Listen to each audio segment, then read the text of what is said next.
IPL ಈಗ ಅಕ್ಷರಶಃ climax ಹಂತಕ್ಕೆ ತಲುಪೈತೆ ಅಂತ ಅನ್ಬೋದು. ಯಾಕಪ್ಪ ಅಂತಂದ್ರೆ ದಿನೇ ದಿನೇ ಒಂದು ಮ್ಯಾಚ್ ಮೇಲೆ ಒಂದು ಮ್ಯಾಚ್ ಡಿಪೆಂಡ್ ಆಗತ್ತಾವೆ, ಒಂದು ಟೀಮ್ ಮೇಲೆ ಮತ್ತೊಂದು ಟೀಮ್ ಡಿಪೆಂಡ್ ಆಗತ್ತಾವೆ. ಅಷ್ಟೇ ಅಲ್ಲದೆ ನಿನ್ನೆ ಎಲ್ಲ RCB ಗೆಲ್ಲಬೇಕು, ಪಂಜಾಬ್ ವಿರುದ್ಧ RCB ಗೆಲ್ಲಬೇಕು ಅಂತೇಳಿ CSK ಫ್ಯಾನ್ ಹರಿಸಾತಿದ್ರು.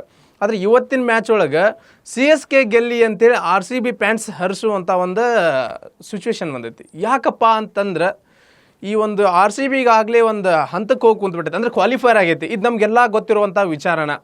ಈ ಕ್ವಾಲಿಫೈರ್ ಆದ್ರೆ ಸಾಲದು, ಇಲ್ಲಿ ಟಾಪ್ 2 ಒಳಗೆ ಬಂದ್ರೆ ಇನ್ನೂ ಜಾಸ್ತಿ ಚಾನ್ಸಸ್ ಇರ್ತಾವೆ, ಆ ಫೈನಲ್ ಆಡೋದಕ್ಕೆ ಇನ್ನೂ ಜಾಸ್ತಿ ಚಾನ್ಸಸ್ ಇರ್ತಾವೆ. ಆ ಒಂದು ಕಾರಣಕ್ಕೋಸ್ಕರ ಏನೈತಲ್ಲ, ನಿನ್ನೆ CSK ಫ್ಯಾನ್ಸು RCB ಫ್ಯಾನ್ಸ್ ಮೇಲೆ ಡಿಪೆಂಡ್ ಆಗಿದ್ದರು, RCB ಗೆಲ್ಲಿ ಅಂತ ಬೇಡ್ಕೋತಾ ಇದ್ರು. ಇವತ್ತು ಅದೇ ರೀತಿ CSK ಗೆಲ್ಲಿ ಅಂತೇಳಿ RCB ಫ್ಯಾನ್ಸ್ ಬೇಡ್ಕೊಳ್ಳೋಂಥ ಒಂದು ಅನಿವಾರ್ಯತೆ ಬಂದು ಒದಗೈತಿ. ಯಾಕಪ್ಪ, ಏನೇನು ಈ ಲೆಕ್ಕಾಚಾರ ಏನಂತೇಳಿ ನಿಮ್ಗೆ ಸಂಪೂರ್ಣವಾಗಿ ಹೇಳ್ಕೊಡ್ತೀನಿ, ಬರ್ರಿ ನೋಡೋಣ. ಟಾಪ್ 2, ಈ ಟಾಪ್ 2 ಸ್ಥಾನ ಅಂದ್ರೇನು, ಇದ್ರ ಕಿಮ್ಮತ್ತೇನಪ್ಪ ಅಂತ ನೋಡೋದಾದ್ರೆ, ಟಾಪ್ 2 ಒಳಗೆ ಇದ್ದಂಥ ತಂಡ ಏನೈತಲ್ಲ, ಈ ಕ್ವಾಲಿಫೈರ್ ಆಗಿ ನೆಕ್ಸ್ಟ್ ಕ್ವಾಲಿಫೈರ್ 1 ಏನು ಆಡ್ತದಲ್ಲ, ಕ್ವಾಲಿಫೈರ್ ಒಳಗೆ ಸೋತ್ರು ಸಹಿತ, ಒಂದೇ ಮ್ಯಾಚ್ ಸೋತ್ರು ಸಹಿತ ಆ ತಂಡ ಹೊರಗೆ ಬರೋದಿಲ್ಲ. ಗೆದ್ರಂತೂ ಮುಗಿದೋಯ್ತು, ಫೈನಲ್ಗೆ ಹೋಗ್ಬಿಡುತ್ತೆ. ಆದರೆ ಸೋತ್ರು ಸಹಿತ ಯಾವುದೇ ಕಾರಣಕ್ಕೂ ತಂಡ ಹೊರಗೆ ಬರೋದಿಲ್ಲ. ಆ ಸೋತ್ರ ಏನಾಗುತ್ತಪ್ಪ ಅಂತಂದ್ರೆ, ಸೋತ್ರ ಕ್ವಾಲಿಫೈರ್ ಇನ್ನೊಂದು ಕ್ವಾಲಿಫೈರ್ ಏನಿರುತ್ತಲ್ಲ, ಕ್ವಾಲಿಫೈರ್ 2 ಒಳಗೆ ಆಡಿದಂಥ ತಂಡ, ಕ್ವಾಲಿಫೈರ್ 2 ಒಳಗೆ ಗೆದ್ದಂಥ ತಂಡ ಏನಿರುತ್ತಲ್ಲ, ಆ ತಂಡದ ಜೊತೆಗೆ ಇದು ಮತ್ತೊಂದು ಮ್ಯಾಚ್ ಆಡಿ ಫೈನಲಿಗೆ ಹೋಗೋಕೆ ಒಂದು ಅವಕಾಶ ಇರ್ತೈತಿ. ಆದ್ದರಿಂದ ಎಲ್ಲ ತಂಡದ ಆಟಗಾರರು, ಎಲ್ಲ ತಂಡದ ಮ್ಯಾನೇಜ್ಮೆಂಟ್ಗಳು ಏನಿದಾವಲ್ಲ, ಅವರೆಲ್ಲರೂ ಟಾಪ್ 2ಗೋಸ್ಕರ ಇಲ್ಲಿ ಟಾಪ್ 2 ಸ್ಥಾನಕ್ಕೆ ಏರಲಿ ಅಂಥೇಳಿ ಬೇಡ್ಕೋತಿರ್ತಾರೆ. ಇನ್ನು RCB ಟಾಪ್ 2 ಸ್ಥಾನಕ್ಕೆ ಏರ್ಬೇಕಂದ್ರೆ, ಟಾಪ್ 2 ಸ್ಥಾನದೊಳಗೆ ಗಟ್ಟಿಯಾಗಿ ಕುಂದ್ರಬೇಕಂದ್ರೆ ಆ ಏನೇನೆಲ್ಲ ಲೆಕ್ಕಾಚಾರ ಅದಾವ ಅಂತೇಳಿ ಅದನ್ನು ಕೂಡ ಸಹಿತ ನಾನು ನಿಮಗೆ ಈಗ ಎಕ್ಸ್ಪ್ಲೇನ್ ಮಾಡಿ ಹೇಳ್ತೀನಿ ಬರ್ರಿ. ಇವತ್ತಿನ ಮ್ಯಾಚ್ ಏನೈತಲ್ಲ, CSK ಮತ್ತು ಹೈದರಾಬಾದ್ ಮ್ಯಾಚ್. ಈ ಮ್ಯಾಚ್ ಒಳಗೆ CSKದವರು ಹೈದರಾಬಾದವ್ರನ್ನ ಸಂಪೂರ್ಣವಾಗಿ ಸೋಲಿಸಿದ್ರಪ್ಪ ಅಂತಂದ್ರೆ ಅವರು ಇಲ್ಲಿ 14 ಪಾಯಿಂಟ್ಸ್ಗಳಲ್ಲೇ ಉಳ್ಕೊಂಡ್ಬಿಡ್ತಾರೆ. ಆದ್ರೆ ಅವ್ರ ಕೊನೆಯದ ಇನ್ನೊಂದು ಮ್ಯಾಚ್ ಐತಿ, ಸನ್ರೈಸರ್ಸ್ ಹೈದರಾಬಾದವ್ರು ಇನ್ನೊಂದು ಮ್ಯಾಚ್ ಇರೋದ್ರಿಂದ ಆ ಇನ್ನೊಂದು ಮ್ಯಾಚ್ ಒಳಗೆ ಏನಾದರೂ ಹೈದರಾಬಾದವ್ರು ಗೆದ್ರೆ ಅವ್ರ ಪಾಯಿಂಟ್ಸ್ 16 ಆಗ್ತಾವೆ.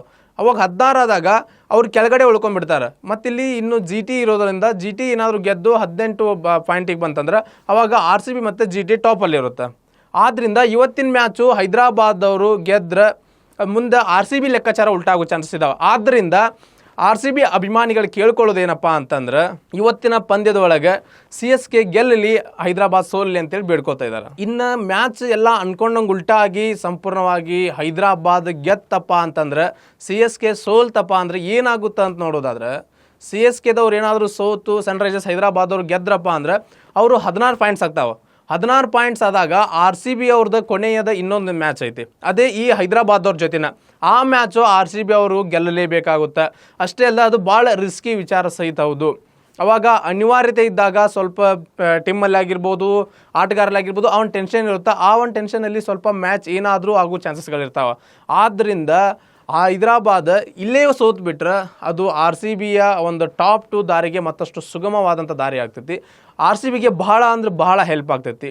ಆದ್ದರಿಂದ CSK ಅಭಿಮಾನಿಗಳು, RCB ಅಭಿಮಾನಿಗಳು ಇವತ್ತು ಚೆನ್ನೈ ಗೆಲ್ಲಿ ಅಂಥೇಳಿ ಬೇಡ್ಕೋತಿದ್ದಾರೆ. ನೋಡ್ರಿ, ಆಟ ಅಂದ್ರೆ ಹೆಂಗೆ ಬೇಕಾದಂಗೆ ಉಲ್ಟಾ ಪಲ್ಟಾ ಆಗೋ ಚಾನ್ಸಸ್ಗಳಿರ್ತಾವೆ.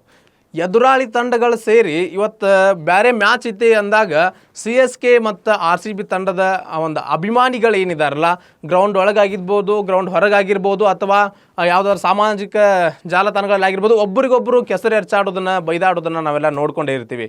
ಆದರೆ ಇವತ್ತು ಎಲ್ಲರೂ ಸೇರಿ ಆ ಒಂದು CSK ಮ್ಯಾಚ್ ಗೆಲ್ಲಿ ಅಂತೇಳಿ ಮತ್ತೊಂದು RCB ತಂಡದ ಅಭಿಮಾನಿಗಳು ಸಹಿತ CSK ತಂಡದ ಮೇಲೆ ಡಿಪೆಂಡ್ ಆಗುವಂಥ ಟೈಮ್ ಬಂದೈತಿ.